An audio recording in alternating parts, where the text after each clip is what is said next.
हजरत उमर फारूक रज़ियल्लाहु ताला अन्हु ने जवाब में 2 खत भेजे, एक गवर्नर के नाम और एक दरियाए नील के नाम। दरियाए नील दरिया है, क्या दरिया भी खत पड़ता है? हुदैबिया के मौके पर हुजूर सल्लल्लाहु अलैहि वसल्लम ने सिर्फ इतना फरमा दिया था, 1400 सहाबा मक्का के लिए निकले हुजूर के साथ उम्रा करने के लिए। सुनो, उम्रा करने के लिए निकले, एहराम पहन करके निकले, लेकिन मक्का के काफिरों ने बीच रास्ते में रोक लिया, कहा तुम उम्रा नहीं जा सकते, नहीं जाओगे। हुजूर सल्लल्लाहु अलैहि वसल्लम को उन लोगों ने बीच रास्ते में रोक लिया। 35 किलोमीटर मक्का बाकी है, सोचो 450 किलोमीटर का फासला है मक्का मदीना। मदीने से जो चल करके साहबा आए हों, तकरीबन 400 किलोमीटर चले हों, और उनको करीब मक्का के आकर के कह दिया जाए अब तुम नहीं जा सकते, उम्रा नहीं कर सकते, उनकी हालत क्या होनी चाहिए? सहाबा जोश में थे, कहा या रसूल अल्लाह सल्लल्लाहु अलैहि वसल्लम इजाजत दें, हम इनके परखचे उड़ा दें। बदर भी हो चुकी थी, ओहद भी हो चुकी थी, खंदक भी हो चुकी थी, सारी जंगों में सहाबा ने अपने जौहर दिखा भी चुके थे।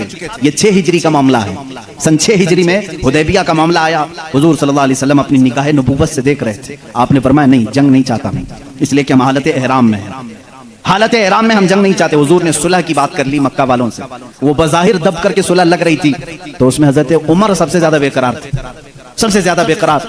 साहबा से वो बार बार पूछते थे क्या हम हक पर नहीं, हमको जंग की इजाजत क्यों नहीं मिल रही है? ये मक्का वालों को हम बराबर बता देंगे, आज तो हम 1400 की तादाद में है, बदर में तो सिर्फ 313। हुजूर क्यों नहीं इजाजत दे रहे हैं? हुजूर सल्लल्लाहु ताला अलैहि वसल्लम ने मना कर दिया, नहीं मैं सुलहनामा लिख रहा हूँ। हुजूर सल्लल्लाहु ताला अलैहि वसल्लम के पास हजरत उमर आए, हुजूर के बाजू पकड़ करके जोश में पूछने लगे, आका क्या हम हक पर नहीं हैं, क्यों आप इजाजत नहीं दे रहे हैं? हुजूर ने फरमाया उमर जो मैं देख रहा हूँ वो तुम नहीं देख रहे। हजरत उमर बेकरार थे, ये नाफरमानी नहीं, बेकरारी आपकी जो थी वो फर्दे जिहाद में थी। हुजूर सल्लल्लाहु अलैहि वसल्लम को कैसे कोई उम्रा से रोक सकता है, इस बात की बेकरारी थी। हजरत उमर ने ये सोचा कि अबू बकर को मना लूं, अबू बकर मान गए तो रसूलुल्लाह को भी ये मना लेंगे।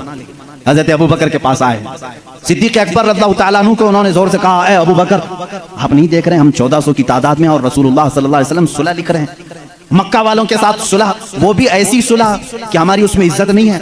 मक्का वाले ऐसी सुलह लिखा रहे थे कि जिसमें उनके ही फायदे थे, मदीने वालों के फायदे नहीं थे। हजरत उमर बार बार कह रहे थे, हजरत अबू बकर सिद्दीक को चला लाया, उनके हाथ झटक दिए। हजरत अबू बकर सिद्दीक ने कहा इल्ज़म ग़र्ज़क या उमर, ऐ उमर अपना होश संभाल, तू किसके फैसले पर बात कर रहा है? वो मोहम्मद रसूलुल्लाह सल्लल्लाहु ताला अलैहि वसल्लम, अल्लाह के रसूल सल्लल्लाहु अलैहि वसल्लम, जंग कहें तो जंग है, सुलह कहें तो सुलह है। मेरा ईमान है कि रसूल जो करते हैं वो अपनी तबीयत से नहीं, वो वही इलाही से करते हैं। हजरत उमर ने कहा उस दिन मुझे एहसास हुआ कि ईमान क्या है, रसूलुल्लाह की हर बात को मिनान तस्लीम करना, ये सिद्दीक अकबर से सीखो। उसको उस सुलह को हजरत उमर ने तस्लीम किया। ये सिद्दीक अकबर रज़ियल्लाहु ताला अन्हु की ज़ात थी, बात थी। मेरे अजीजों, अगर इन्हीं पर पूरी बात खत्म हो जाएगी, मेरा वक्त निकल जाएगा। सैयदना अबू बकर सिद्दीक रज़ियल्लाहु ताला अन्हु तकरीबन 2 साल और चंद माह आपने खिलाफत के उमूर को संभाला, और आपकी उम्र मुबारका 60 साल से तजावुज़ कर चुकी थी, 63 साल के करीब आपकी भी उम्र मुबारका थी। ठंडियों की वजह से आप गौसल फरमाए और उसी में बीमार हुए। जमादिल आखिर का महीना था, जमादिल आखिर की 18 तारीख थी, जब सैयदना अबू बकर सिद्दीक रज़ियल्लाहु ताला अन्हु अपने चंद सहाबा को जमा किया और क्या वसीयत की जानते हैं कि ये मेरा आखिरी वक्त है, मैं खिलाफत को 6 सहाबा के हवाले करके जा रहा हूँ जो अशरा मुबशरा में से थे। हजरत उस्मान थे, हजरत अली थे, हजरत उमर थे, हजरत तलहा थे, हजरत अब्दुर्रहमान बिन औफ थे, ये सहाबा साद रज़ियल्लाहु ताला अन्हु थे। ये सहाबा के हवाले करके जाते हैं, ये आपस में जिसको खलीफा बनाए, ए मुसलमानों तुम उसको खलीफा मान लेना। देखें खिलाफत के मामला कैसे चल रहे हैं, वो मैं आज आपको डिटेल में ले जा रहा हूँ। यह 18 जमादिल आखिर की तारीख थी जब हजरत अबू बकर सिद्दीक रज़ियल्लाहु ताला अन्हु अपने घर वालों के साथ बैठे, आखिरी वसीयत ये करते हैं मेरा इंतकाल हो जाए, मुझे गुस्ल दिया जाए, कफन दिया जाए, तो दफन करने से पहले मेरे जनाजे को रसूल करीम सल्लल्लाहु अलैहि वसल्लम के हुजरे के सामने लाकर रखना। हुजूर सल्लल्लाहु अलैहि वसल्लम का मज़ार अक़दस कहाँ था? आयशा सिद्दीक़ा का हुजरा था और दरवाजा लगता था, वो एक कमरा था, दरवाजा था। हज़रत अबू बकर कहते हैं उस दरवाजे के पास जनाजे को लाकर रख देना और खबरदार कहीं ले जाकर के उठाकर दफन न करना, बल्कि बाहर खड़े होकर के इजाजत मांगना। ऐ अल्लाह के रसूल, तुम्हारा रफीक, तुम्हारा दोस्त आपके बगल में दफन होने की इजाजत मांगता है, अगर रसूल करीम सल्लल्लाहु अलैहि वसल्लम इजाजत दे दे तो मुझे हुजूर के पहलू में दफन कर देना। ये हो सकता है मेरे अजीजों, इस बात को शायद वहां भी सुन रहे होंगे तो तड़प जाना चाहिए कि सिद्दीक अकबर ने ये नहीं कहा, साहबा ने भी ये नहीं पूछा इजाजत, कब्र वाले से कैसे इजाजत, वो रसूल पाक कब्र में है और कहने वाला कोई आम आदमी नहीं, अबू बकर सिद्दीक है, खलीफतुल मुस्लिमीन है रज़ियल्लाहु अन्हु। साहबा ने भी कुछ भी कहा नहीं, ठीक है, सबको शायद अकीदा वही था जो आज बरेली के इमाम ने हमें दिया है। सहाबा का अकीदा वही था, तू जिंदा है वल्लाह, तू जिंदा है वल्लाह, मेरी चश्मे आलम से छुप जाने वाले। इसीलिए उन्होंने नहीं कहा, पूछा नहीं। वफात हो गई, गुस्ल के बाद, तजहीज तकफीन के बाद जनाजा लाया गया और उनके मुताबिक सहाबा ने दरवाजे के बाहर खड़े होकर के पूछा भी, ए अल्लाह के रसूल, आपका रफीक, आपका खलील, आपका यार गार आपके पहलू में दफन होना चाहता है। सहाबा का अकीदा देखो, मुलाहिजा करो। उस वक्त फरमाते हैं सहाबा बाहर थे, अचानक दरवाजे की चटखनी खुली, दरवाजा खुल गया, कब्र अथर से आवाज आई, अदखिलुल हबीब इलल हबीब, हबीब को हबीब के साथ दाखिल करो। अज़ीज़ान गिरामी, रसूल करीम सल्लल्लाहु तआला अलैहि वसल्लम की इस आवाज़ को कौन नहीं पहचानता था। सिद्दीक़ अकबर रज़ियल्लाहु तआला अन्हु को इजाज़त के बाद दफन किया गया है। हुज़ूर अकरम सल्लल्लाहु तआला अलैहि वसल्लम के पहलू में वो आराम फरमा है। सिद्दीक़ अकबर की क्या ज़ात है मेरे अज़ीज़ों, दुनिया में थे तो रसूल के साथ रहे, कब्र में हैं तो रसूल के साथ हैं। मेरे आका ने फरमाया, क़यामत की सूर फूंकने के बाद दुनिया की सरजमीन से सबसे पहले उठने वाला मैं होऊंगा, दूसरे नंबर पर अबू बकर सिद्दीक़ होंगे, तीसरे हज़रत उमर होंगे। हुज़ूर खुद फरमाते हैं, ऐ लोगों तुम्हें मालूम है महशर के मैदान में मैं किस तरह से आऊंगा। मेरे आका फरमाते हैं, मैं अपनी कब्र से उठूंगा, अबू बकर व उमर उठेंगे, मैं दोनों के हाथों पर कंधे, दोनों के कंधों पर अपना हाथ रख करके मैदान महशर में आऊंगा। अल्लाह अल्लाह, वो जलवा कैसे होगा जब एक वजीर इस तरफ हो, दूसरा वजीर उस तरफ हो, बादशाह हिकमत बीच में हो। वो क़यामत के दिन है। इसीलिए मेरे अजीजों, रसूल करीम सल्लल्लाहु तआला अलैहि वसल्लम की बादशाहत आज भी है या नहीं? बादशाह किसको तस्लीम करते हो? बादशाह किसको मानते हो?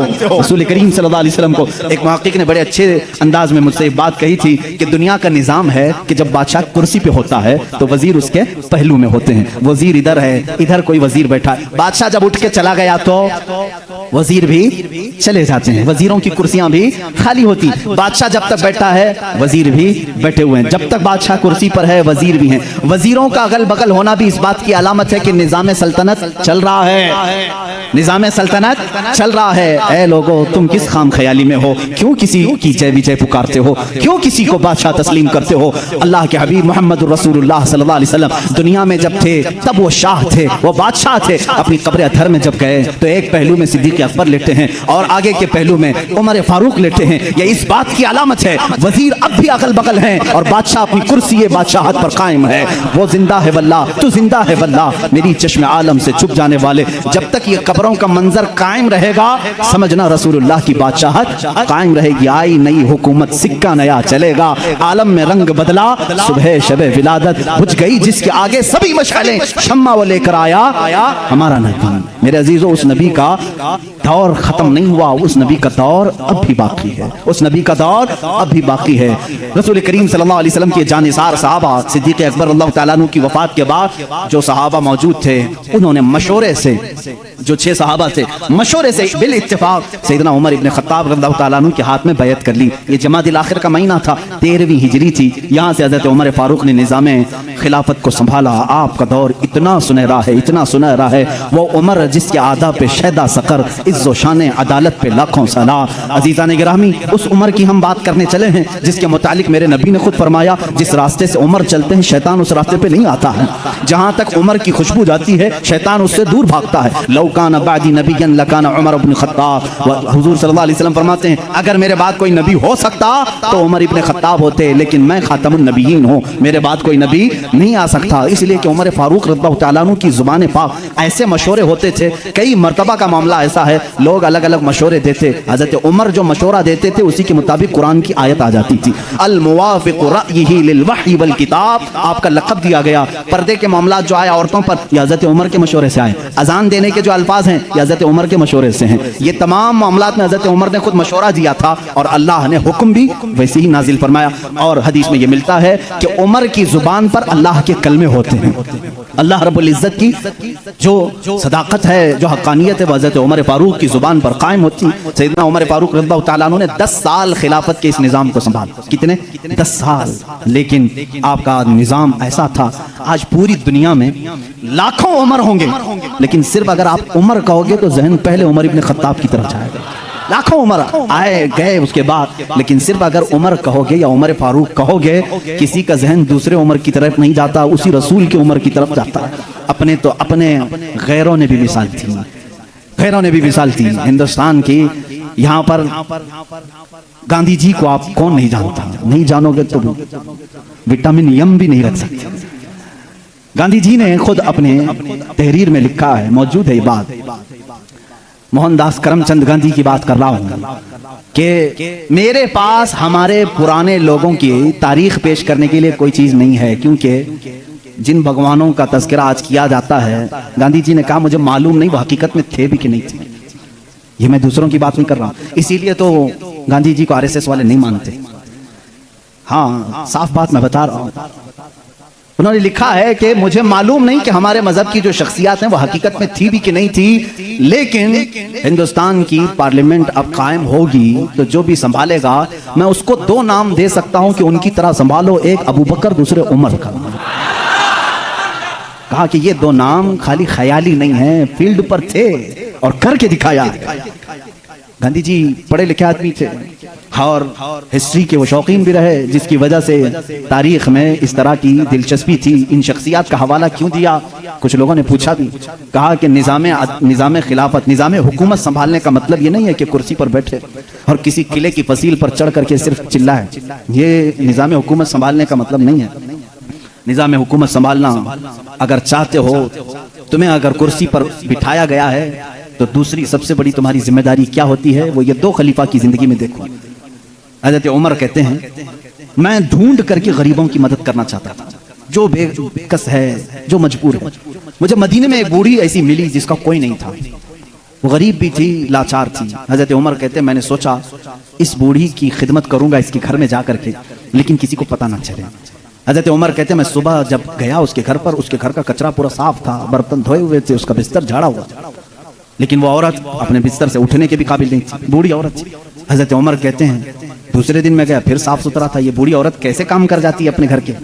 तीसरे दिन वो कहते हैं मैं फजर की नमाज से पहले छुप कर देखना चाहता था यह औरत अपने हाथों से कैसे घर की सफाई करती, लेकिन वो कहते हैं मैं चौंक गया। दरवाजे पर एक कोई शख्स आया, कंबल ओढ़े हुए, जल्दी जल्दी झाड़ू झाड़ रहा है, बर्तन मांज रहा है, बिस्तर सलीके से लगा रहा है। अजान हुई और फौरन बाहर निकला। हज़रत उमर कहते हैं मैं इस पुर असरार खादिम को देखने के लिए आगे बढ़ा, कंबल उठाया तो वो सिद्दीक़ अकबर थे, खलीफतुल मुस्लिमीन, वक्त का खलीफा। इसीलिए तो खैरों ने मुतासिर होकर के कहा दिन में अगर वो निज़ाम खिलाफत संभालते थे तो रात को अपनी रियाया की खबरगिरी भी करते थे, रात को अपनी रियाया की खबरगिरी करते थे। यही हाल सैयदना उमर इब्न खत्ताब का है। हज़रत उमर रज़ियल्लाहु तआला अन्हु गश्त करते थे मदीने की गलियों में। एक बार तो ऐसा हुआ कि मुल्के शाम से वापस आ रहे थे, हज़रत उमर एक घर के पास रुक गए। उस घर की औरत जानती नहीं थी। हज़रत उमर इस तरह से अजनबी लोगों को पूछते भी रहते थे। ये फोटो मीडिया और सोशल मीडिया का दौर भी नहीं था कि हर बादशाह का रोजाना फोटो छपना लाजिम हो, नहीं जानते थे। बहुत सारे लोग चेहरे से भी नहीं वाकिफ होते थे। हज़रत उमर वहां रुक गए, उस खातून से पूछा खलीफतुल मुस्लिमीन उमर इब्न खत्ताब के बारे में जानती हो? वो कहती हाँ जानती हूँ, बहुत अच्छा आदमी, लेकिन मेरी उसको खबर नहीं, मेरी उसको खबर नहीं। कहा क्यों? कहा मुझ तक उसका गल्ला पहुंचा नहीं है, मेरे घर में भी फाका है। हज़रत उमर ने कहा उमर अमीरुल मोमिनीन वो मदीने में रहता है, तेरे तक खबर कैसे पहुंचेगी, इतनी दूर तू रहती है मुल्क शाम के रास्ते में। उस बूढ़ी औरत ने कहा अगर उसको यहाँ तक की खबर नहीं पहुंच सकती तो उसे खलीफा भी नहीं बनना चाहिए।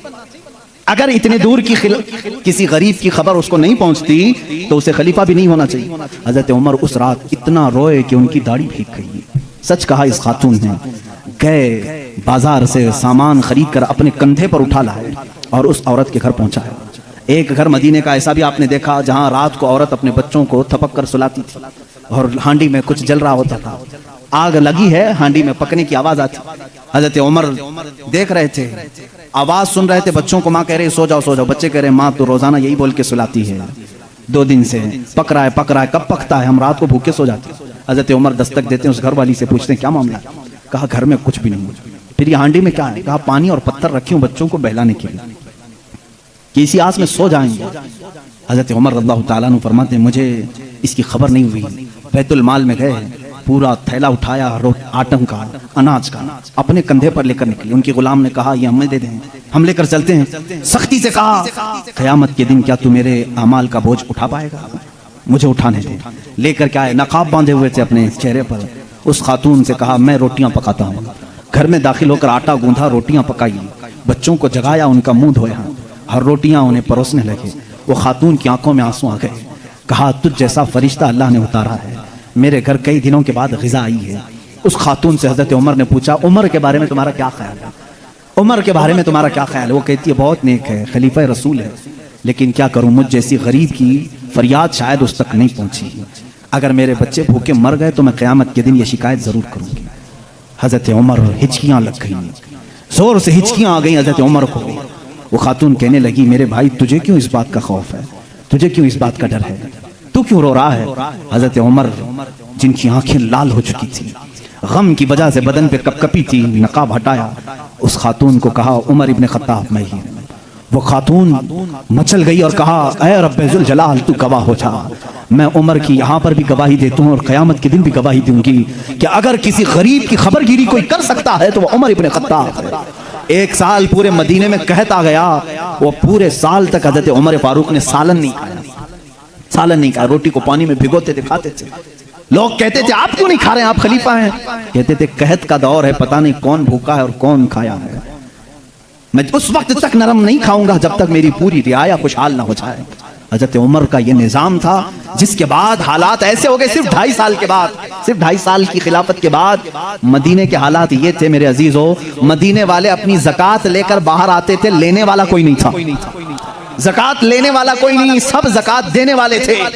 सिद्दीक़ उमर इब्ने खत्ताब रज़ियल्लाहु ताला अन्हु ने इतना कैपेबल कर दिया था, हज़रत मुआज़ बिन जबल यमन से वहाँ का माले गनीमत मदीने में भेजते हैं हज़रत उमर के पास कि मदीने के गुरबा और मसाकिन में ये बांट दें। बहुत माल आया था, हज़रत उमर ने वो ज़कात के माल को हज़रत मुआज़ बिन जबल पर ये कह करके वापस कर दिया, मदीने में अब कोई फ़कीर नहीं रह गया, सब ज़कात निकालते हैं, इसका कोई मुस्तहिक नहीं, यमन में ही बांट दो। हज़रत मुआज़ ने फिर दोबारा भेजा कि यमन में भी कोई फ़कीर बाकी नहीं है, जो थे उनको बांटने के बाद ये भेजा गया है। हजरत उमर ने वो माल दूर के किसी मुल्क भेजा जहां फुकरा व मसाकिन से ये निज़ाम अदल अगर कोई कायम कर सकता है तो वो उमर इब्ने खत्ताब है रज़ियल्लाहु ताला।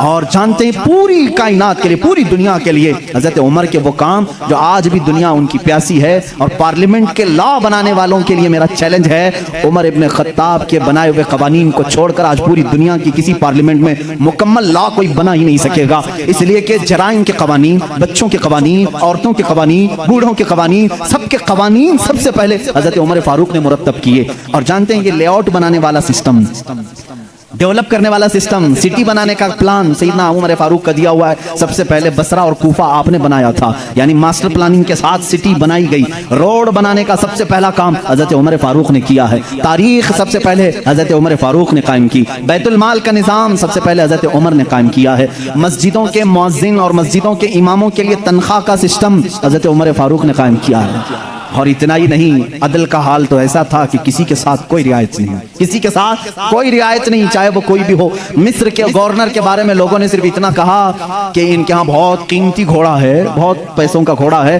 और इनका लिबास बहुत महंगा है, ये गवर्नर हैं। हजरत उमर के पास ये शिकायत आई, उनको बुलाया और बुला करके कहा तू रियाया के साथ क्या करने के लिए तुझे भेजा गया? वहाँ के पैसों से तूने कीमती घोड़ा खरीदा, कीमती लिबास पहना। वो उनकी गवर्नरी को माजूल करके 100 बकरियां खरीद करके उनको दिया कि अब जिंदगी भर ये बकरियां तू चराएगा। बकरियां चराने पर गवर्नर को रख दिया। ये उनके मामलात में फिर कोई कुछ नहीं कह सकता था। बड़े बड़े सहाबा, हजरत साद इब्ने अबी वक्कास को माजूल कर दिया था। खालिद बिन वलीद रज़ियल्लाहु ताला अन्हु, जिनको सैफुल्लाह कहा जाता है, जिस जिहाद में भी वो जाते थे फतह होना लाजमी हो जाता था, ये तो सबको मालूम है। हजरत खालिद बिन वलीद अपनी जिंदगी में इतनी जंगें की हैं, कोई जंग में शिकस्त नहीं हुई। उनका ये फख्र था, जब जिहालत में थे ना, इस्लाम नहीं लाए थे, वो जंगे ओहद के सिपह सालार बन के आए थे, उसमें भी उनको ही पता मिली थी। कहते कुफ्र की हालत में भी अल्लाह ने फतह ही दी थी, इस्लाम में आए तब भी अल्लाह ने फतह ही लिखी थी। हजरत खालिद बिन वलीद एक ऐसे जर्नेल का नाम है जिसका नाम कयामत तक कायम रहेगा, लेकिन हजरत उमर फारूक रज़ियल्लाहु ताला अन्हु ने सिपह सालारी से उनको माजूल कर दिया था। सस्पेंड करना मामूली बात नहीं, लेकिन हजरत उमर क्यों करते थे जानते हैं? बाज लोग इसको नुक्ताचीनी करते हैं, हजरत उमर इसको हटाए उसको हटाए। हजरत उमर फारूक रज़ियल्लाहु ताला अन्हु के पास कुछ लोग सिफारिश लेकर के आए, खालिद बिन वलीद के बगैर जिहाद का मैदान कैसे होगा? उनको आपने माजूल किया, कहा माजूल किया हूं, लेकिन सिपाही बन करके वो जाएंगे, सिपाही बन करके जाएंगे, सिपाही सालार कोई और होगा। साहबा ने पूछा इस फैसले को लेने में कोई हिकमत है अमीरुल मोमिनीन? अल्लाह अल्लाह तवक्कुल देखें। अमीरुल मोमिनीन ने कहा हाँ जरूर हिकमत है। मैं मुसलमानों को यह बताना चाहता हूं कि कोई जिहाद, कोई जंग खालिद बिन वलीद की वजह से फतह नहीं होती, अल्लाह की मदद से होती है। सारे लोग ये डिपेंड होकर के ना बैठ जाएं कि इसी की वजह से होती है। मैं इस उसूल को तोड़ना चाहता हूं, फतह जो मिलती है वो अल्लाह की तरफ से होती है, ये यकीन देना था, बस इसलिए मैंने माजूल किया है। और यकीन तवक्कुल ऐसा हजरत उमर फारूक रज़ियल्लाहु ताला अन्हु का किताबों में लिखा है। मिस्र के गवर्नर, उन्होंने एक बुरी रस्म के मुतालिक खत लिख करके भेजा। दरियाए नील सूख जाता था हर साल, वहां के लोग अपनी 16 साल की एक नौजवान लड़की को ज़बह करते, उसकी बलि चढ़ाते थे। और खून जो है दरिया नील में बहाते। उनका अकीदा था बलि देने के बाद फिर दरिया जोश मारकर ऊपर आ जाता था। हर साल ऐसा होता था। उन्होंने जब इस्लामी हुकूमत वहां आ गई तो लोगों ने वहां के गवर्नर से, जो मुसलमान थे, सहाबी थे, उनसे पूछा हर साल हमारा मामूल है, इस साल भी आप इजाजत दें, जुलूस निकालेंगे, एक लड़की को ज़बह करेंगे, उसका खून डालेंगे। उन्होंने कहा मैं तो ये काम नहीं करूंगा, और अगर ऐसा है तो देखा जाएगा। वो खामोश रहे। दरिया नील हकीकत में सूख गया, पानी नीचे चला गया। लड़की की बलि नहीं दी। तो याद रखना, शैतान इस तरह की हरकतें तुम्हें करके दिखाया करें ताकि तुम्हारा अकीदा खराब हो जाए। उस गवर्नर ने हजरत उमर के पास खत लिखा कि इसका क्या करूं, ये कैसे हल निकालूं। हजरत उमर फारूक रज़ियल्लाहु ताला अन्हु ने जवाब में 2 खत भेजे, एक गवर्नर के नाम और एक दरियाए नील के नाम। दरियाए नील दरिया है, क्या दरिया भी खत पढ़ता है? दरिया भी बातचीत करता है। हाँ, रसूल के गुलामों के साथ हर चीज बातचीत करती है, हर चीज बातचीत करती है। हजरत उमर ने एक खत गवर्नर के नाम पर लिखा, तुम फिक्र मत करो, तुम अपने काम पर बाकी रहो, रसूलुल्लाह की शरीयत का निफाज कायम रहे। और रही बात दरिया जो सूखता है, मैं इसको लेटर लिख रहा हूँ। इसको खत लिखा क्या, बिस्मिल्लाहिर्रहमानिर्रहीम, ऐ नील, ये खत उमर इब्न खत्ताब रसूलुल्लाह के खलीफा की तरफ से दरिया नील के लिए। मैं कहता हूँ ऐ नील, अगर तू अपनी मर्जी से बहता है तो हमें तेरे पानी की जरूरत नहीं, और अगर तू अल्लाह के हुक्म से बहता है तो उमर इब्न खत्ताब रसूल की खिलाफत को जो कायम किया है, हुक्म देता है कि अल्लाह के हुक्म से जारी हो जा। इतना लिखा और कहा, ये दरियाए नील को देना और ये मिस्र के गवर्नर को देना। खत लेकर के कासिद आया, कासिद ने गवर्नर को खत पकड़ा है, गवर्नर के नाम पर था, वो पहुंचा, दरियाए नील के नाम पर था, जो दरियाए नील को दिया गया। उस वक्त मौजूद मिस्र के सारे लोग शाहिद हैं, उसी वक्त दरियाए नील का पानी जोश मारकर 16 गज ऊपर आ चुका था। आज तक दरियाए नील दोबारा कभी नहीं सूखा। 14 सदियां गुजर गई। मैं खुद दरियाए नील की कश्ती की सवारी कर चुका हूँ। मिस्र में 5-5 साल तक काहिरा में पानी बरसता नहीं, बारिश नहीं आती। 5 साल, तकरीबन 4 साल तक रहे, एक दिन भी बारिश नहीं देखी। 5-5 साल तक बारिश नहीं आती, लेकिन दरियाए नील में जाओ तो लबालब भरा रहता है। ऐसा लगता है कि खत का असर आज भी बाकी है। रसूलुल्लाह के गुलामों की हुकूमत हर शय पर कायम है, हर शय पर कायम है। अल्लाह के नबी सल्लल्लाहु अलैहि वसल्लम के इन खुलफा ने पूरी दुनिया पर हुकूमत की। क्यों ना हुकूमत करें? इसलिए कि ये ताबे थे अल्लाह उसके रसूल के। तो अल्लाह ने यह वादा किया है, इन तंसुरुल्लाह यंसुरकुम, अगर तुम अल्लाह के दीन की मदद में लगे रहो, अल्लाह पूरी कायनात को तुम्हारी मदद में लगा देगा, तुम्हारी मदद में लगा देगा। वो सहाबा कैसे थे जो मेडिटेरियन सी आज भी मौजूद है, बहर मुतवस्सित, अरब से यूरोप में जाना था। कुछ सहाबा इकराम वो भी हैं जिन्होंने एक दरिया के पास आकर घोड़े रोक लिए। दरिया सामने, समंदर है, उधर के कंट्री में जाना है, कश्तियां किसी के पास नहीं। जो जर्नल साहबी थे, सिपाही सालार, सबों ने कहा क्या करें, यहाँ दरिया कश्ती कोई नहीं लाया, हम वापस चलें, दूसरा कोई रास्ता देखें। उस साहबी ने कहा बहुत लंबा सफर करके आए, वापसी का कोई रास्ता नहीं हो सकता। कहा सामने समंदर है, कहा हम रसूल के गुलाम हैं, रसूल करीम सल्लल्लाहु अलैहि वसल्लम के गुलाम हैं। भला आज तक कोई आंधी हमारा रास्ता रोक सकी है? कोई तूफान हमारा मुंह मोड़ सका है? उस साहबी ने ऐसी तकरीर की और साहबा ने पूछा करना क्या है ये तो बताएं। सिपाही सालार साहबी ने कहा अल्लाह का नाम लो, घोड़े दौड़ाओ, समंदर में चलते चलो। वो साहबा कहते हैं सिपाही सालार साहबी आगे बढ़ते रहे, समंदर में घोड़े दौड़ते रहे, यहाँ तक के पूरे समंदर का सफर तय हो गया। किसी घोड़े की टाप पर एक बूंद पानी तक न लगा। दश्त तो दश्त है, इकबाल ने इसी के लिए कहा दश्त तो दश्त है, दरिया भी ना छोड़े हमने, बहरे जुल्मात में दौड़ा दिया घोड़े हमने। दी अजाने कभी यूरोप की कलीसाओं में तो कभी अफ्रीका के तपते हुए सहराओं में। आ गया ऐन लड़ाई में गर वक्ते नमाज, किबला रूहों की जमीन बोस हुई कौमे हिजाज। एक ही सफ में खड़े हो गए महमूद अयाज, न कोई बंदा रहा न कोई बंदा नवाज। ये हमारी तारीख है, ये हमारी शान है। सैयदना उमर इब्न खत्ताब रज़ियल्लाहु ताला अन्हु के दौरे खिलाफत के सुनहरे काम बहुत तवील है मेरे अजीजों। उस निज़ाम अदल को मैं आज भी चैलेंज करता हूँ। गस्सान का एक बादशाह इस्लाम में आया है, इस्लाम कबूल करके आया है, हज के लिए निकले खुशी में सारे मुसलमान, हजरत उमर भी उसमें साथ में थे, खलीफा थे। तवाफ के दौरान उस बादशाह की लुंगी पर एक मुसलमान का पैर पड़ गया, लुंगी सरक गई। उसने अपनी बेइज्जती महसूस की, थप्पड़ मारा काबे के सामने। उस मुसलमान को बहुत उसने मारा, वो जख्मी हो गए। उन्होंने शिकायत की हजरत उमर फारूक के पास। आदिल, वो अदल की पैकर जो निज़ाम रसूल से जरा बराबर हट कर कभी फैसला नहीं करता। हजरत उमर का फैसला तो वो है कि एक बंदा ये हुजूर के पास फैसला लेकर के आया था, मालूम है ना, एक यहूदी और एक मुसलमान जमीन के झगड़े में फैसला किया। हुजूर ने फैसला किया यहूदी के हक में ये जमीन तू छोड़ दे, लेकिन वो मुसलमान मुनाफिक था, दिल में बुग़्ज़ था। उसने कहा मैं रसूल का फैसला नहीं मानता, उमर के पास फैसला लेंगे, उमर के पास करेंगे। वो यहूदी को यकीन था जो रसूल फैसला करेंगे वही उमर भी करेंगे, लेकिन यहाँ मामला बदल गया। यहाँ मामला बदल गया। वो मुनाफिक ये सोचता था कि उमर को मैं अपनी बातों में ले लूंगा, ये यहूदी है, हमारे दुश्मन है, जमीन मेरे हवाले कर दी जाए। हजरत उमर के पास दोनों गए और कहा हमारा मामला ऐसा ऐसा है। उस यहूदी ने कहा, उमर एक बात सुन लो, ये फैसला तुम्हारे नबी के पास हुआ था। कहा उन्होंने क्या कहा? कहा मेरे हक में उन्होंने जमीन का फैसला किया। फिर इसने क्या किया? कहा ये नहीं मानता है, कहता है उमर के पास फैसला करे। अल्लाह अल्लाह। कहा मैं तो फिर इसका फैसला करता हूँ। हजरत उमर अंदर गए, तलवार लाए, उसकी गर्दन उड़ा दी। कहा जो रसूल का फैसला ना माने उमर उसका फैसला ऐसी करता है। ये बात मदीने में मशहूर भी हो गई। मुसलमान का कत्ल कर दिया उमर ने। हुजूर ने उनको बुलाया और कहा कि तुमने एक मुसलमान का कत्ल किया। कहा मैं उसको मुसलमान मानता ही नहीं जो आपको हकम नहीं मानता, लेकिन अगर मैं गलती पर हूं तो या रसूल अल्लाह मुझे सजा दे दें। उस वक्त तक आयत नहीं आई थी, आयत नाज़िल हुई, फला व रब्बिका ला युमिनूना हत्ता युहक्किमूका फीमा शजरा बैनहुम। ऐ रसूल कसम है तुम्हारे रब की, अल्लाह फरमा रहा है, अल्लाह फरमा रहा है, ऐ रसूल तुम्हारे रब की कसम, वो ईमान वाला हो ही नहीं सकता जो अपने आपसी मामलात में आपको हकम नहीं मानते। हुजूर ने फरमाया तब तो उमर ने सही फैसला किया। उस फैसले के हामिल अलंबरदार उमर के पास रज़ियल्लाहु तआला फैसला लेकर के आए गस्सान के बादशाह और एक आम मुसलमान का। वो बादशाह है, पहले ईसाई था, मुसलमान हुआ चंद दिन पहले मुसलमान हुआ है। दोनों का फैसला आया। हज़रत उमर ने पूछा क्या मामला है? वो गस्सान के बादशाह ने कहा, ए उमर अमीरुल मोमिनीन, क्या मुझे भी कटहरे में खड़ा करेंगे? मैं बादशाह हूँ गस्सान का, आप मुझे अपने बाजू में बिठाएं।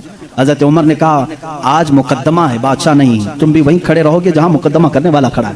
दोनों को खड़ा किया, मामला पूछा तो उसके बाद हज़रत उमर ने कहा तुमने ज्यादती की, उसका गलती से पैर पड़ा है। हाँ अगर तुम्हें लगता है कि उसने तुम्हारी बेइज्जती की तो सजा भी थोड़ी होनी चाहिए थी, लेकिन जितना तुमने उसको मारा है ये उसका हक है। कहा क्या फैसला होगा? हज़रत उमर ने कहा उस आम मुसलमान से जितने थप्पड़ ज्यादा उसने लगाए तू भी लगा दे, यही फैसला है, जितना उसने ज्यादा मारा है तू मार। वो गस्सान का बादशाह कहता है बादशाह को आम आदमी मारेगा? हज़रत उमर ने कहा हाँ मारेगा, ये निज़ाम रसूल है, ये निज़ाम रसूल है, ये कैसर और किसरा की हुकूमतें नहीं है, ये अल्लाह के नबी की कायम की हुई अदालत है। उसने कहा एक दिन की मुझे मोहलत दें, कल आकर के इस फैसले पर अमल किया जाए। आपने कहा मोहलत तो दी जा सकती है, जैसे रिमांड में लेते हैं। उसको छोड़ा गया, लेकिन वो बादशाह फरार होकर के भाग गया और इस्लाम भी छोड़ दिया, मुर्तद होके चला गया। हज़रत उमर ने उस दिन कहा, कुछ लोग कहने लगे हज़रत उमर उसके हक में बात करते तो बादशाह आज मुसलमान रहता। ऐसी कुछ बातें भोली भाली लोग करते हैं, ऐसा करते तो अच्छा होता, ऐसा नहीं करना चाहिए था। हज़रत उमर ने जलाल में कहा इस तरह के 1000 छोड़कर जाएं तो जाएं, लेकिन निज़ाम रसूल का एक हर्फ भी मैं अपने हाथ सामने से जाने नहीं दूंगा। अदल के तकाज़ों को पूरा मैं हमेशा होता रहने दूंगा। ये सैयदना उमर फारूक की अदालत थी। ये आज पीस एंड जस्टिस की बात करते हैं, उन लोगों से बात करते हैं जिनके पास उमर जैसी अदालत है। ऐ मेरे अजीजों, अदालत के नाम पर आज बड़ा धब्बा है। यहाँ पर बहुत सारे मामला हो सकता है, बहुत सारे लोग मेरे ऊपर इस बात का भी केस कर दें कि ये हद की अदालत है, अदालत की बेइज्जती करता है। हो सकता है मेरे अजीजों, मैं उस अदालत की इज्जत करता हूं जहां अदालत होती है। मैं उसको जज और आदिल नहीं मानता जो पार्लियामेंट की सीट की भूख में मस्जिदें बेच देता हो। मैं उसकी अदालत को नहीं तस्लीम करता जो एक कलील जमात को नजरअंदाज करके हाकिम पार्टी की तरफ बोलता है। मेरे अजीजों, ऐसे लोग दुनिया में बहुत सारे आए जो जमीर फरोश होते हैं, जमीर फरोश होते हैं। हिंदुस्तान भी उसी डगर पर चलने लग गया। अब तक दुनिया की सबसे बड़ी डेमोक्रेसी, सबसे बड़ी जमहूरियत हिंदुस्तान में थी, जहां पर निजाम ऐसा था। हमारा अदलिया का निजाम बहुत अच्छा था, हमारी कोर्ट जितनी थी यहाँ पर सबके साथ बराबर का सलूक किया जाता था, हिंदू हो मुस्लिम हो। आज भी बहुत सारे जज हैं जो ओथ लेते हैं कि मेरा दीन, मेरा मजहब, मेरा सब कुछ इंसाफ होगा, संविधान होगा, मैं सामने किसी को नहीं देखूंगा। देखते नहीं आप, जज के सामने पट्टी बांधे हुए एक मूर्ति को रखा जाता है। क्यों? कानून जब भी होता है वो सामने वाले को देख करके नहीं, उसके प्रूफ सबूत देख करके। लेकिन यहाँ पर अब आम बच्चे को भी बेवकूफ बनाया जा रहा है। मैं इस बात की आवाज उठाना चाहूंगा, इस जुल्म को बंद करो, इस जुल्म को बंद करो। और ये डिक्टेटरशिप जो लाई जा रही है, इस जमहूरियत को खत्म करके, कत्ल करके, देखना चंद दिनों के बाद ये सारे निजाम खत्म करने की बात करेंगे। आज मुसलमानों के खिलाफ एक जहर फैलाया जा रहा है, इसी तरह चंद दिनों के बाद अब दलितों की बारी आएगी। इसलिए कि दलितों को भी एक आंख नहीं भाते, ये कभी पसंद नहीं करते। ये 2000 साल पुराना निजाम मनुस्मृति का लाना चाहते हैं, जहां सिर्फ चंद लोगों की हुकूमत होगी। जानते हैं, तारीख उठा करके पढ़ो, इसी सरजमीन पर ऐसे जुल्म किए गए हैं जहां चंद ब्राह्मणों ने कम जात के लोगों के कान काटे हैं, जहां लोगों के कानों में गरम तेल डाले हैं। इसी सरजमीन पर कम जात के लोगों को कूड़ा करकट में घर बनाने पर मजबूर करते थे। जहां आला जात के लोगों के पेशाब पखाने होते थे वहां दलित बिरादरी को रखने पर ही मजबूर करते थे। हर एक के गले में रस्सी बांधकर एक मटका लटकाते थे कि थूकना है तो दलित जमीन पर थूक नहीं सकता, उस मटके में थूकेगा, इसलिए कि उसका थूक जमीन पर पड़े तो ये अपशगुन समझते थे। उस पूरे निजाम को, यहाँ पहले हिंदुस्तान में ये सारी चीजें चली हैं, कास्टिज्म, जात बिरादरी, ऊंच नीच के मामला चलते रहे, लेकिन मैं समझता हूं कि हिंदुस्तान को जब आजादी मिली, भारत को जो आजादी मिली 1947 के बाद, सबों ने मिलकर के एक संविधान बनाया था, अदल इंसाफ का सब लोगों ने हलफ उठाया था, इसमें सबका हिस्सा बराबर का होगा, सब लोगों ने कुर्बानी दी है, सबके लिए निजाम एकसा होगा, बराबर होगा और सबकी दीन का, सबके रिलीजियन का मान सम्मान किया जाएगा। लेकिन अब जो हालात हैं मेरे अजीजों, ये दूसरी डगर पर चल पड़े। अब यहाँ पर उस संविधान को ये खत्म करने की बात कर रहे हैं जो अंबेडकर की सरपरस्ती में बनाए गए थे, उसको खत्म करके ये नए संविधान की बात करने जा रहे हैं। चंद दिनों के बाद ये वोटिंग पावर भी खत्म करने की बात करेंगे। तुम सबको वोट देने का भी हक नहीं होगा, ठहरने की, उम्मीदवार होने की बात तो दूर है। मैं इस निजाम की खुल्लम खुल्ला मुखालिफत करता हूं और मजम्मत करता हूं, मैं मजम्मत करता हूं। हमारे लिए वही भारत और वही हिंदुस्तान अच्छा है जो हमारे बड़ों ने अपने खून की कुर्बानी से आजाद किया है। आप सब उसी भारत को तस्लीम करेंगे या नए नवेले भारत को? हम इस नवे नवेले भारत को जिस डगर पर ये ले जा रहे हैं कास्टिज्म के ऊपर, हम उसको नहीं तस्लीम करते। हम उस भारत को, उस संविधान को मानते हैं जहां अदल सबके लिए बराबर हो, सबके लिए बराबर हो। सुप्रीम कोर्ट को आजाद रखा जाए, वो सबके साथ बराबर का इंसाफ कर सके, चाहे वो तख्त पर बैठा हुआ आदमी हो, चाहे वो गरीब आदमी हो, सबके साथ बराबर का अदल कर सके। हिंदुस्तान ही की बात मैं अगर बताऊं, यहां पर एक बादशाह ऐसा भी गुजरा जिसके एक तीर से एक बच्चे की मौत हो गई थी, एक बच्चे की मौत हो गई।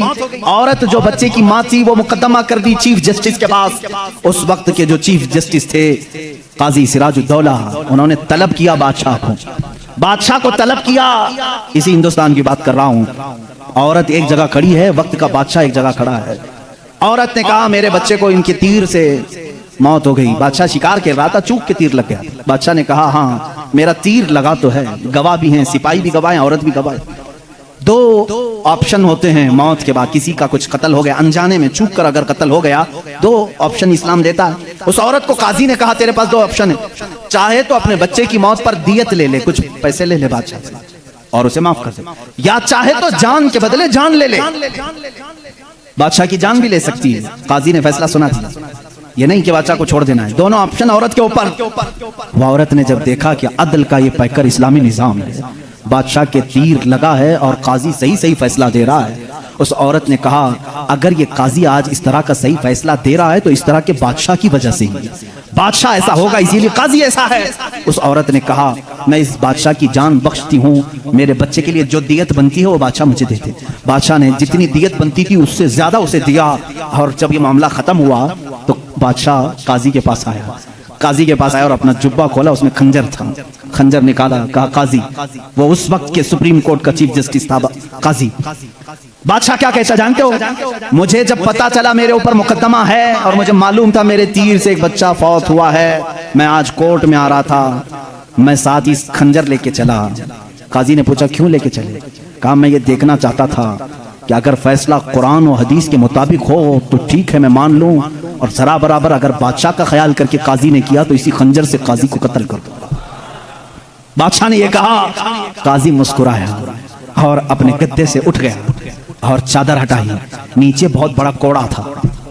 कहा बादशाह तुम्हें मालूम है मैं आज पहली मर्तबा इस कुर्सी पर आने के बाद, इस गद्दे पे आने के वक्त कोड़ा नीचे लेकर बैठा हूं। कहा क्यों? कहा मैंने उसी वक्त तय कर लिया कि बादशाह को कटहरे में खड़ा करूंगा और फैसला कुरान और हदीस के मुताबिक सुनाऊंगा, अगर बादशाह मान लिया तो ठीक, वरना मैं इस कोड़े से उसे मनवाऊंगा। ये निजाम इस्लाम था, यादल के तकाजे थे। वो उमर इब्न खत्ताब के दौर के भी सुनहरे वाकयात इस्लाम ने हमें हर जगह सिखाए हैं। ऐ मेरे अजीज भाइयों, अपने घर में भी आदल करना सीखो। जहां तुम्हें अल्लाह ने जितना इख्तियार दिया अदल के साथ पेश आओ। अपने मजदूरों के साथ अदल करो, अपनी बीवियों के साथ अदल करो, अपने बच्चों के साथ अदल करो। याद रखो क़यामत के दिन तुमसे सब चीज़ों का सवाल होगा। अगर तुम्हारे 4 बच्चे हैं, चारों में से अगर किसी के साथ ऊंच नीच किया तो सारे तुम्हारे अमाल इकारत हो जाएंगे, गैरत हो जाएंगे। एक बच्चे के साथ भी तुम नाइंसाफी नहीं कर सकते, सारे के साथ बराबर का सलूक करो। अगर किसी की 2 बीवियां हैं तो फरमाया गया अदल का तकाजा पूरा करो। माँ बाप अगर दोनों हैं तो दोनों के साथ अदल का तकाजा पूरा करो। ये नहीं कि माँ की तरफ झुकाव हो गया, बाप को गालियां देता है, या बाप की तरफ हो गया, माँ को कोसता है ना। सबके साथ अदल इस्लाम सिखाता है। तुम अगर किसी कंपनी के मालिक हो, फैक्ट्री के मालिक हो, मजदूरों के साथ अदल करो, इसलिए कि क़यामत के दिन इससे भी तुम्हारा सवाल होगा। अदल इस्लाम सिखाता है। वो उमर इब्न खत्ताब रज़ियल्लाहु तआला अन्हु की जिंदगी पाक से हमें मिले हैं। मेरे अजीजों, मुझे वक्त ताखीर से यहाँ तक पहुँच चुका है और मैं समेटूंगा तो मैं समझता हूँ उस्मान इब्न अफ़्फ़ान और हैदर कर्रार रज़ियल्लाहु तआला अन्हुमा की ज़ात के साथ नाइंसाफ़ी हो जाएगी। और मैं कतान ये नहीं चाहता कि उन बुजुर्ग हस्तियों के साथ जहाँ एक ज़ुन्नूरैन है तो दूसरा हैदर कर्रार है, जिनकी ज़ात 2 जुमलों में कंप्लीट नहीं हो सकती, 2 बातों में मुकम्मल नहीं हो सकती, इसलिए थोड़ी सी कुर्बानी के साथ कल की एक और रात हम इंशाअल्लाह इन खुलफा की ज़िंदगी पर गुफ्तगू करेंगे। इसलिए कि मेरा मामूल तो ये था, कल का दिन मैंने पूरे अहले बैत के लिए वक्त करना था, लेकिन खुलफा राशिदीन की बात के बाद इंशाअल्लाह अज़ीज़ अहले बैत अतहार की भी ज़िंदगी हम जिक्र करेंगे। इन 2 हस्तियों की मैंने मुख्तसर झलकियाँ आपके सामने रखी। खुलासा कलाम, ज़िंदगी में 2 बातें आज लेकर के जाओ, एक सिद्दीक की सदाकत, दूसरे उमर की अदालत। अगर ये जिंदगी में आ गई तो समझ लो इकबाल ने क्या कहा है जानते हैं? शायर मशरिक करते कहते हैं, सबक पढ़ फिर सदाकत का, अदालत का, सखावत का। सबक पढ़ फिर सदाकत का, अदालत का, सखावत का। लिया जाएगा काम तुझसे दुनिया की इमामत का, लिया जाएगा काम तुझसे दुनिया की इमामत का। मतलब ये है जिसके अंदर 3 चीजें आ गई, सिद्दीक की सदाकत आ गई, उमर की अदालत आ गई, उस्मान की सखावत आ गई, तो फिर कोई उसे फिक्र की जरूरत नहीं। अब कौम उससे इमामत का ही काम लिया करेगी, इसलिए कि वो हर एक का इमाम बनने के काबिल होगा जिसके अंदर ये 3 चीजें आ गई, सदाकत, अदालत और सखावत। आज इन 3 चीजों के ऊपर मेहनत करो मेरे अजीजों। सदाकत का तकाजा ये है, हक बोलो, हक पर कायम रहो। हक बोलने के लिए किसी से खौफ ना खाओ, जब तक जुबान चल रही है बोलो। मैं तो यही समझता हूँ, मेरा मजहब, मेरा मसलक यही है। मैं हुसैनी हूँ, हक गो हूँ, मैं हुसैनी हूँ, वफादार हूँ, मैं हुसैनी हूँ, शुजाअत का अलंबरदार हूँ। ये हमारे नारे होने चाहिए। मैं हुसैनी हूँ, यजीद के हाथ में हाथ देने वाला नहीं। मैं हुसैनी हूँ, हुकूमत के दबाव में आने वाला नहीं। मैं हुसैनी हूँ, जुल्म का साथ देने वाला नहीं। मैं हुसैनी हूँ, मजलूमों के साथ रहने वाला हूँ। इसी तरह आप सब ये भी नारा लगाएंगे, मैं सिद्दीक की सदाकत का अलंबरदार हूँ। बात 50,000 के मजमे में भी वही करूंगा और 5 लोगों के मजमे में भी वही करूंगा। अगर 5 मुसलमान हैं तब भी मैं कहूंगा अल्लाह सबसे बड़ा है। तख्त पर मुझे बिठाया जाए तब भी कहूंगा अल्लाह सबसे बड़ा है। ये सिद्दीक का मिजाज हमें देता है। सिद्दीक की जात से जो मिजाज हमें मिलता है वो ये है, अगर तुम तख्त पर बैठो तब भी ये कहो अल्लाह सबसे बड़ा है, और अगर तुम अपने घर में हो तब भी कहो अल्लाह सबसे बड़ा है। और उमर का मिजाज क्या कहता है जानते हो? एक बार आपको लोगों ने अमीरुल मोमिनीन का नारा लगाया जब बैतुल मुकद्दस फतह हुआ था। अल्लाह अल्लाह, आप रो पड़े, सारे लोगों को जमा किया, एक ऊंचे टीले पर खड़े हो गए, खुतबा दिया, रोने लगे, ऐ मुसलमानों, आज तुमने मुझे अमीरुल मोमिनीन कह के पुकारा है, अमीरुल मोमिनीन कह रहे हो। सुनो, मैं अपनी हैसियत बताता हूँ, मेरी जात क्या है। मैं खत्ताब का वही बेटा उमर हूँ। आपके बाप का नाम क्या था? खत्ताब। हज़रत उमर कहते हैं मैं खत्ताब का वही बेटा उमर हूँ जिससे बचपन में 2 बकरियां भी नहीं संभाली जाती थी। मेरे बाप मुझको 2 बकरियां देकर भेजते थे, मैं उन्हें संभालने के लिए जाता, कभी एक इधर भागती कभी वो उधर भागती। मेरे बाप बड़े सख्त थे, मुझे घूंसे मारते थे, मुझे थप्पड़ मारते थे। मैं बारहा मेरे बाप की मार खाया हूँ, मुझसे 2 बकरियां नहीं संभाली जाती थी। और आज हालत यह है, 25 लाख मुरब्बा मील पर तन्हा उमर फारूक की ज़मा में हुकूमत है। मजाल है मुल्क के शाम में कोई आवाज उठा सके, मजाल है कोई यमन में आवाज उठा सके, मजाल है कोई मिस्र में आवाज उठा सके, मजाल है कोई इराक में आवाज उठा सके। किसी की आवाज नहीं उठती। बैक वक्त इस जमाने की 7 कंट्रियों को तन्हा मदीने में बैठ करके वो देख रहे थे। निहावंद में जंग हो रही है, निहावंद में जंग हो रही है। एक साहबी सारिया, उनको उमर फारूक मस्जिद नबवी में खिताबत के दरमियान पुकार कर कहते या सारिया इलल जबल, या सारिया इलल जबल, या सारिया इलल जबल। मदीने में हजरत उमर फारूक जुम्मा का खुतबा दे रहे हैं और पुकार रहे हैं सारिया पहाड़ की तरफ जाओ, पहाड़ की तरफ जाओ, पहाड़ की तरफ जाओ। मस्जिद में बैठे हुए किसी को कुछ समझ में नहीं आया। 1 महीने के बाद वो लश्कर निहावंद से आया, पूछा गया क्या हुआ तुम्हारे साथ? हजरत सारिया उस जंग के सिपह सालार थे, कहते हैं करीब था कि हम शिकस्त खा जाते, हम लुट जाते। जुम्मा का वक्त था, ऐन दोपहर के वक्त पहाड़ों के ऊपर से हमें आवाज आने लगी, ऐ सारिया पहाड़ की तरफ आ जाओ, पहाड़ की तरफ आ जाओ, पहाड़ की तरफ आओ। हम उस आवाज को लब्बैक कहते हुए चढ़े, अल्लाह ने हमें फतह याबी अता फरमाई। ऐ मेरे अजीजों, मुसलमान कहते सारिया तुझे मालूम है ये आवाज किसी और की नहीं, वो मदीने से बैठकर उमर फारूक ने तुम्हें पुकारा था। जब रसूलुल्लाह का ये गुलाम, रसूलुल्लाह के ये गुलाम मस्जिद नबवी रसूबी के मिंबर से आवाज दे करके मुल्क शाम के निहावंद में मदद कर सकते हैं, तो फिर मैं ये क्यों ना कहूं, हम यहाँ से पुकारें वो वहां से सुने। मुस्तफा की समाअत पे लाखों सलाम, दूरों नजदीक के सुनने वाले वो कान लाले करामत पे।